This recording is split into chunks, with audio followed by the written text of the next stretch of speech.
Seven. Just wanted to share with you a little bit about goal setting. So many people come up to me and say, does goal setting actually really work, and how do you do it properly? Well, goal setting does work, and it's been proven time and time again that people who write down their goals, who actually set goals first and then write them down, take the time to get them out of here and onto paper, actually do become much more successful than those who don't. There's something about the transformation or of getting it out of your head where it's just thought and putting it onto paper where it becomes a reality that helps to shift things into play. I often say to my clients, think of it as if God or the universe or whatever you want to call it is looking over your shoulder and going, oh, well, that's actually what she wants. Now, there's some some key strategies when you're actually writing your goals. The first thing that's important is you must have some short-term goals and some long-term goals. Now, it's all very well to project where you want to be in 5 years' time or 10 years' time. Excuse me waving my hands around, but that's the way it is. Helps me talk better. So have some long-term goals. I usually like to do some that are a year and then 3 years and then 5 years. But also have some short-term goals as well. Have some things that you can do this quarter or this month, next month, etc. Sometimes a big goal is much easier, much more readily attainable if you what we call chunk it down into smaller bite-sized pieces.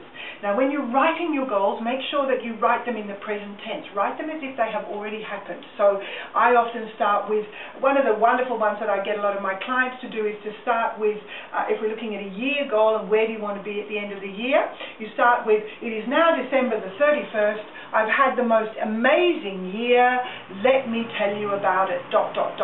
So you write as if it's already occurred.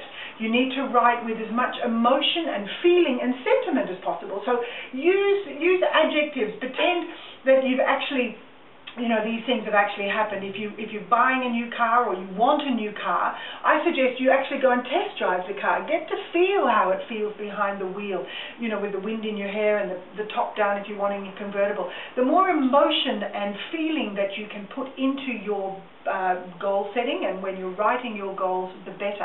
You need to be specific too. Don't just ask for a new car. You know, you'll end up with some old claptrap that somebody gave you. If you want a new car, write exactly what you want. I want an Aston Martin DB7 convertible in Kingfisher blue with yellow cream leather upholstery, blah blah blah. Be specific. And then I always write at the end of my goals, or something better, because sometimes you may not quite get exactly that, but you want to make sure that what you do get is actually going to be better than what you've actually asked for.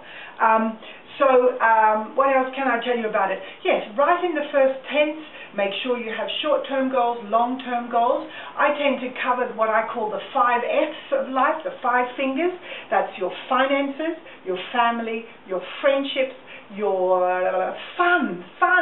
Find some things to do for fun, and also your fitness. So there are the 5 areas that I get most of my clients to work on, to have a look at, and to set goals around each of those 5 things.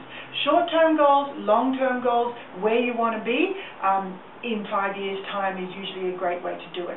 Be specific, be straight, use as much wording and descriptive wording as you can, and make sure that you write in the present tense as if it's already occurred.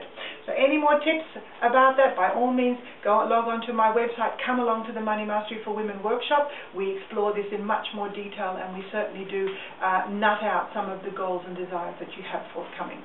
So that's it from me today. I'll speak to you again soon.